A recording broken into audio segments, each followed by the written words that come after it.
લક્ષ્ય ન્યૂઝ, એક નજર, એક લક્ષ્ય। કલોલ પંચવટી રેઝિડેન્સી ખાતે વેશભૂષા સાથે રંગીન ગરબા ઉજવણી। કલોલ શહેરમાં નવરાત્રી પર્વની ધામધૂમ સાથે ઉજવણી થઈ રહી છે।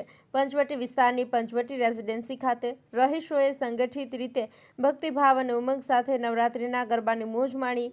રહીશો ખાસ કરીને બાળકો અને યુવાનો વિવિધ પ્રકારની ઐતિહાસિક તથા આધુનિક વેશભૂષા ધરાવતા ગરબા કરવા જોડાયા હતા। આ પ્રસંગે મહિલાઓએ નવદુર્ગાના વેશ ધારણ કરી માતાજી પ્રત્યેનો ભક્તિભાવ પ્રગટાવ્યો હતો। નાના બાળકોમાં વાસુદેવ સાથે કૃષ્ણના પાત્ર સૌનું આકર્ષણ બની રહ્યા।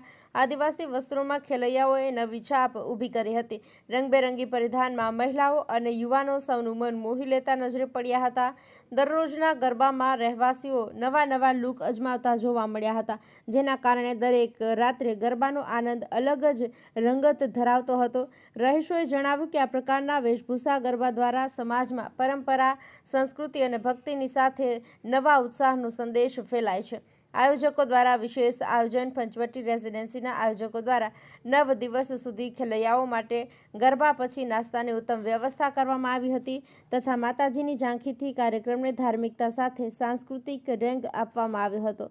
આ કાર્યક્રમમાં તમામ વયના લોકો, બાળકો, યુવાઓ, મહિલાઓ અને વડીલો સમાન ઉત્સાહથી જોડાયા હતા। રહીશો વચ્ચે સુમેળ, પ્રેમ અને એકતા જોવા મળી હતી। ખાસ કરીને વડીલો, નાના બાળકોને પરંપરાગત વેશભૂષાની મહત્તા સમજાવવામાં આવી હતી। નવરાત્રી પર્વના 9 દિવસ પંચવટી રેઝિડેન્સી આનંદ, ભક્તિ અને સંસ્કૃતિથી ખીલી ઉઠી હતી। આ યાદગાર ઉજવણી રહીશો માટે જીવનભર સ્મૃતિમય બની રહી। લક્ષ્ય ન્યૂઝ, સંજય નાયક। મારું નામ પટેલ શિલ્પાબેન ફાલ્ગુનભાઈ છે। હું પંચવટી રેઝિડેન્સીમાં રહું છું। અમારે ત્યાં અનેક જાતના તહેવારો ઉજવવામાં આવે છે। ગણેશ ચતુર્થી, જન્માષ્ટમી, નવરાત્રીમાં આજે અમારી સોસાયટીમાં વેશભૂષાનો કાર્યક્રમ યોજાયો છે।